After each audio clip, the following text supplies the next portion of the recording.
Shalom, shalom. First and foremost, I want to give all praises, glory, and honor to Yahweh, Bahasham, Yahweh Shai, Bahasham, Rachakwadash. Double honors to the apostles and elders of Great Millstone. Salutations. Much love and respect to you. I came out there pushing this word out in truth and sincerity. Today, I want to go into some words dealing with the word stranger. Okay, there's different words and meanings. Okay, for the word stranger, because the Bible was originally written in the Hebrew. So you'd have to go to the Hebrew to get full understanding of the scriptures. Okay, because there's certain words that are used that do not mean the same as other words. Okay, because they're being translated into the English. Okay, it even tells you that in the prologue of Sirach, saying that things being translated in another language besides the Hebrew have not the same force in them. So you have individuals pretty much acting as if when it speaks about strangers having salvation, it's speaking about the other nations, which is not true. Okay, the only nation that's going to get salvation, who the Lord came for, is the Israelites. And I'll prove that real quick. Matthew's 1. This is Matthew's 1 and verse 21. It says, "And she shall bring forth a son," speaking of Mary, "and thou shalt call his name," it says Jesus, but we know his name is not Jesus, it's Yahweh Shai. "Thou shalt call his name Yahweh Shai, for he shall save his people from their sins." Who is his people? The nation of Israel. Let's get Matthews 15 and 24. So the angel did not lie to Mary. Okay. This is Matthews 15 and 24 says, "But he answered and said, I am not sent but unto the lost sheep of the house of Israel." So he's saying he's only sent to the lost sheep of the house of Israel. Okay, he's not sent to any other nation. The reason why these other people that were coming up to him had faith and were getting healed and so on and so forth was because these were actually Israelites that fell away from who they were, that went and followed after these different heathens and became Gentiles. They became quote unquote strangers, right? That goes back to what the curse is. Let's go to Deuteronomy 28 and verse 64 real quick. It says, Shalom, Akia, Shalom, Shalom. They blocked my other page, so I had to come up on this page. Shalom.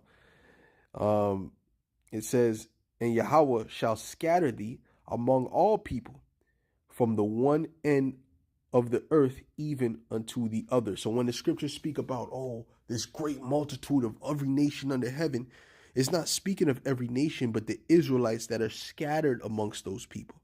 Okay? It says, from the one end of the earth even unto the other. "And thou shalt serve other gods, which neither thou nor thy fathers have known, even wood and stone." So that's showing you that Jake would be scattered and they'll be following after different philosophies and different customs. Okay. This was already prophesied. Okay.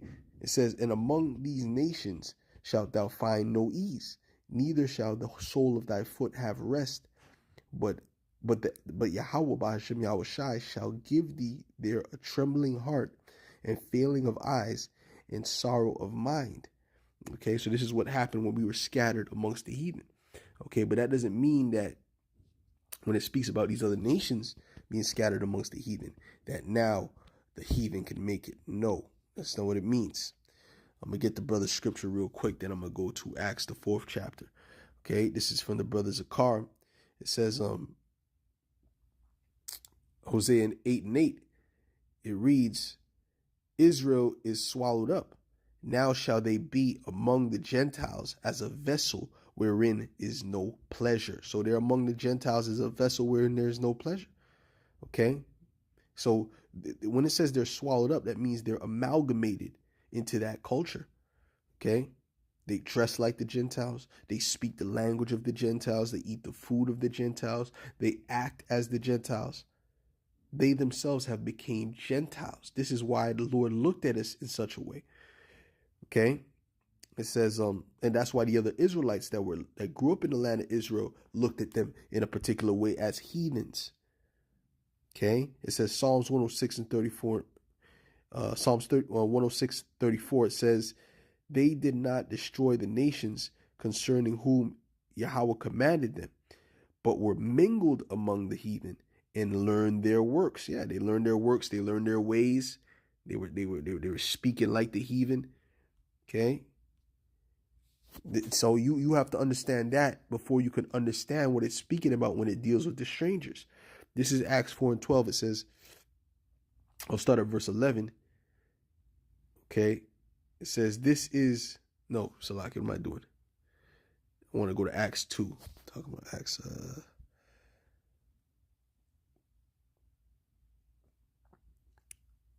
I'll start at verse 5. It says, and there were dwelling at Jerusalem Jews, or Israelites would be the proper term, devout men out of every nation under heaven. Right? So if it didn't say, let's say it didn't use the word Jews, it didn't use the word Israelites. Let's say if it just used the word, it just skipped that and said devout men out of every nation under heaven. Right? You would be confused, right? You people that don't lack understanding and say, oh, see, this is speaking about all nations. No. It's speaking about the Israelites amongst these other nations. Okay? Let me read it again.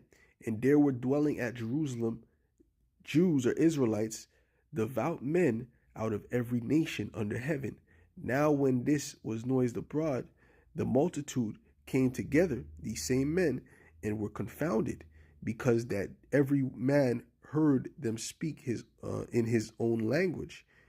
And they were all amazed and marveled, saying one to another, behold, are not all these which speak Galileans? And how hear we every man in our own tongue, wherein we were born?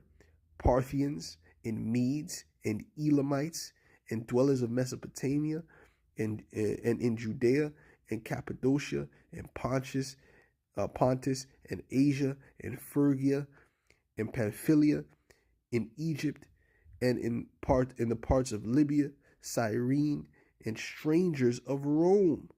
Okay, Jews or Israelites and proselytes.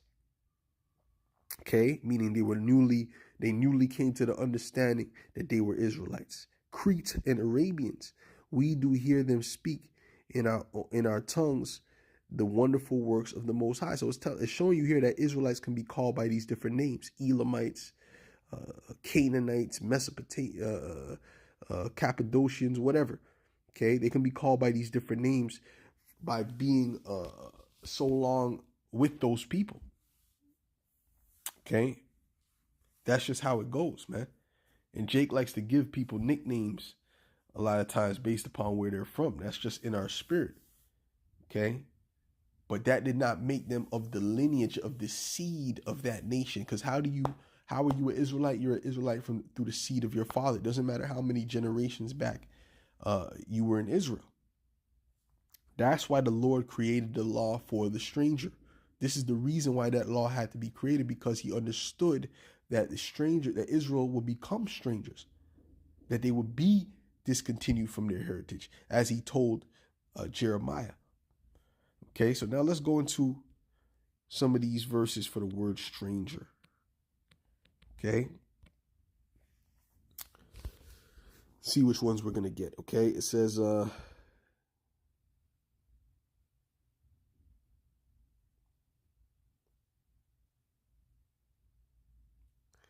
let's go more to Exodus, okay?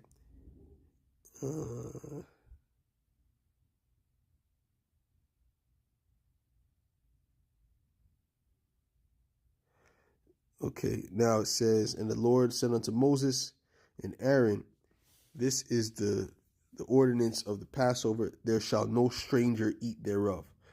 Okay, now let's click on this, dealing with the Passover, right? No stranger shall eat thereof, but every man's servant that is bought for money, when thou hast circumcised him, then shall he eat thereof. So let's look up this word stranger that shall not eat of the Passover. Should be nakar or something similar. Okay.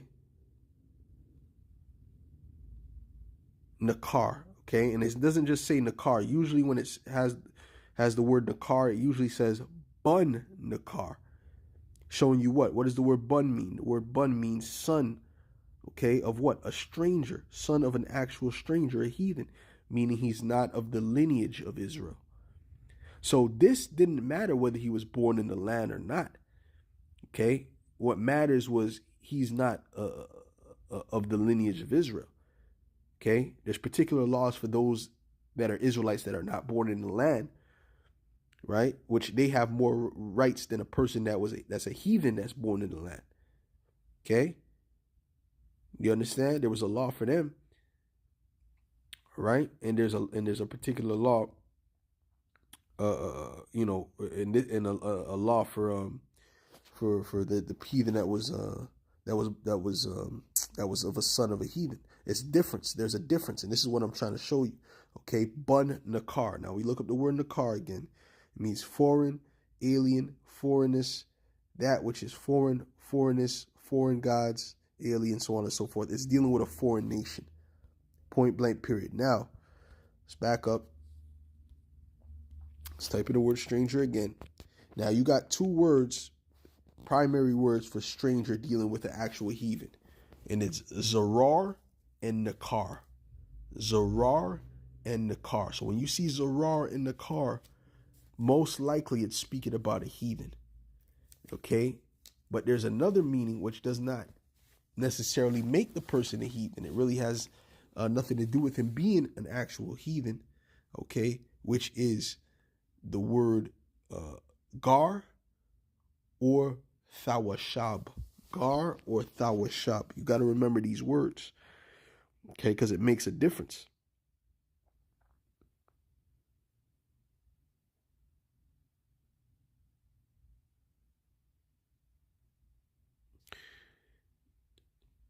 Let's go to Exodus. Let's look for another one.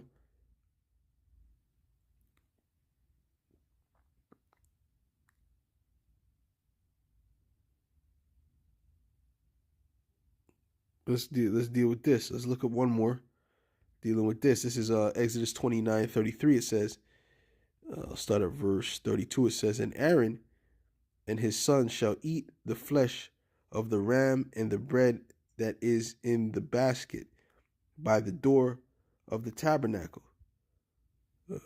Matter of fact, I'll start at verse 31. It says, and thou shalt take the ram of the consecration and seethe his flesh in the holy place.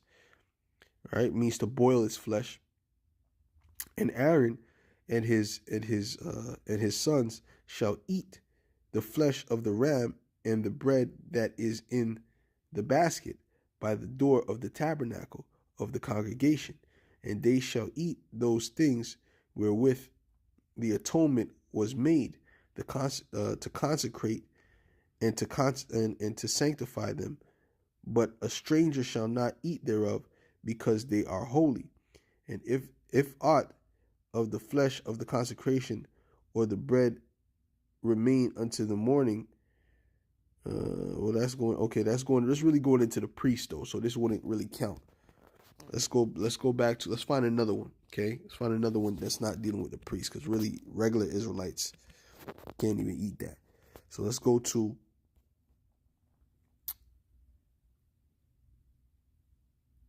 let's go to this. Thou shalt neither vex a stranger nor oppress him, for ye were strangers in Egypt. Now let's look up this word, okay? Because there's another scripture that says we can rule over the heathen with rigor, right? Which is oppression, okay? So you got to understand the context of the scriptures. It says stranger, it says gar, okay? This is not dealing with an actual heathen, okay? Gar, like I told you the two words, gar and thawashab, is dealing with a sojourner. It just means a sojourner, a stranger in that sense. You could be we're Israelites, but we're sojourners because we're not in the land of Israel right now. Okay? So this is different. That's why it says we shall not vex him nor oppress him. But guess what? Are we going to be oppressing the heathen? Yes. The scripture says we're going to rule them with a rod of iron. Okay? So you could clearly see this word here is gar. So let's go to, real quick, since I mentioned that, let's go to Revelations 2 and verse 25. Okay, this is Revelations 2 and 25. And it says, but that which ye have already, hold fast till I come. And he that overcometh and keepeth my works unto the end, to him will I give power over the nations. Okay? This is going to happen for the elect. He's going to give them power over the nations. So how can the elect be of other nations if they're going to have power over the nations? Doesn't make sense. And he shall rule them with a rod of iron. Right? What does that represent? A harsh rulership. As the vessels of a potter shall they be broken to shivers, even as I have received of my Father. So let's read this in the NOT, starting at 26. It says, to all who are victorious, who obey me to the very end, to them will I give authority over all the nations. They will rule the nations with an iron rod and smash them like clay pots. Okay, does that sound like oppression to you? Yes, that is oppression, because that's what we're going to do, show them. And the scriptures say that we shall rule the heathen with rigor. We can rule the heathen with rigor. Well, this is why. And the Egyptians made the children of Israel serve with rigor. The heathen made us serve with rigor. So according to our law, we can exact rigor upon the heathen. Okay, hold on.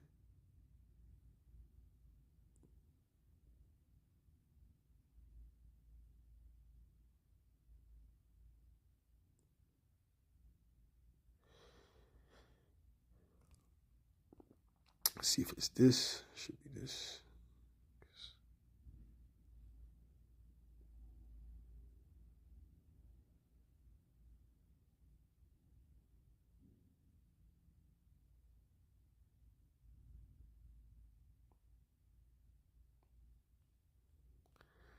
This is Leviticus 25 and verse 42. It says, for they are my servants, which I brought forth out of the land of Egypt. This is speaking about Israelites.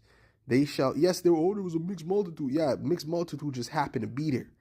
They just happened to be there. The Lord was not delivering the mixed multitude. He was delivering the Israelites. Okay, they just happened to be there. On this go round, that's not going to happen. There's not going to be no mixed multitude. And none of the mixed multitude made it into the promised land. They didn't, in the sense of, they didn't, rather, let me say this, rather. The mixed multitude were a lot of the cause of the wickedness going on amongst Israel. They didn't come into the land to inherit the land. Okay? They were second-class citizens. Okay? It says, for they are my servants, which I brought forth. And in the kingdom, they're going to be less than second-hand citizens. They're going to be actual, in actual slavery, hardcore bondage. Okay? It says, for they are my servants, which I brought forth out of the land of Egypt. They shall not be sold as bondmen. So you're not supposed to sell an Israelite man as a bondman. Okay? And this is dealing with the Israelite man, by the way. Thou shalt not rule over him with rigor, but shalt fear thy power. Both thy bondmen and thy bondmaids. See, because an Israelite was only supposed to be brought to you as a hired servant for a particular time.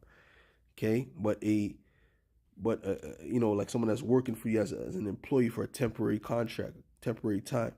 But the heathen we could have as perpetual slaves, okay? And we could rule over them with rigor. I'm going to show you. It doesn't say the same thing for the heathen.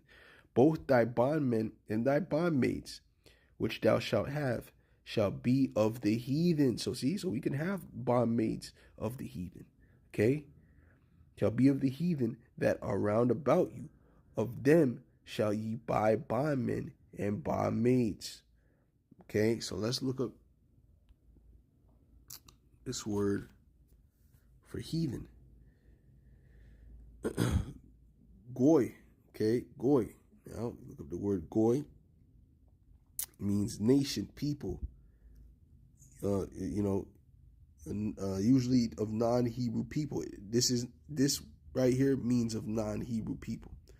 Okay, they could have easily used the word bun nakar, right? The words bun nakar, which means what? Son of a stranger. Okay, let's back up. It says, moreover, of the children of the strangers that do sojourn among you. This is not dealing with the heathen. This is the strangers who sojourn among you. Of them shall ye buy, and of their families that are with you, which they begot in your land, and they shall be your possession. Oh, excuse me, Salakia. This is dealing with heathen as well, Salakia. But it's the heathen that are amongst us. Okay, let's see here. See, he has the word.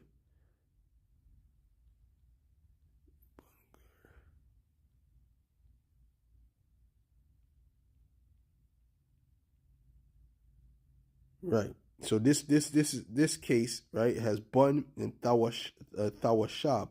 Bun, so a son of a sojourner or a stranger. Now, thawashab usually just means the sojourner. Okay, but in this sense, it's a sojourner, but a sojourner that is an actual heathen. So you have to know the context in which it is speaking of. Okay, that's why I said most of the time it says it would say bun nakar, but sometimes it's actually speaking about. Sometimes it'll say thawashab or something else, gar even, and it's actually speaking about another nation. So you have to know what it's speaking about. You have to understand the context. Okay. It says, let me read this in the NLT. It says, you may also purchase the children of temporary residents who live among you, including those who have been born in your land. You may treat them as your property, passing them on to your children as a permanent inheritance. See, so that we can do that with the heathen, we could not do that with Israelites. You may treat them as slaves, but you may treat them as slaves, but you must treat your fellow Israelites. You must never treat your fellow Israelites this way. So this is showing you there's a difference. See, those guys are trying to say, oh, it's the same. They treat them the same as the Israelites and this and that. No. It's telling you right here, we could treat them different than how we treat the Israelites. Point blank, period. Let me read that again. It says, this is Leviticus 25 and 45. It says, you may also purchase the children of temporary residents who live among you, including those who have been born in your land. You may treat them as your property, passing them on to your children as a permanent inheritance. You may treat them as slaves, but you must never treat your fellow Israelites this way. Okay, point blank, period. All right. So you have to understand the context. Okay, you have to go through the list and understand the context. And I'll go through one more. And it's random. Let me write this down. I didn't write it down. It's random. I'm going through it in the spirit. But that showed you right there. It's not speaking about an Israelite. You have to understand the context. Now, let's go down to Leviticus. Let's see what this says. And every soul that eateth or a stranger shall wash his clothes, blah, blah, blah. Shall therefore keep my statutes and judgments, commit them neither any of your own nation, nor any stranger that sojourneth among you. And if a stranger sojourn with thee in your land, ye shall not vex him.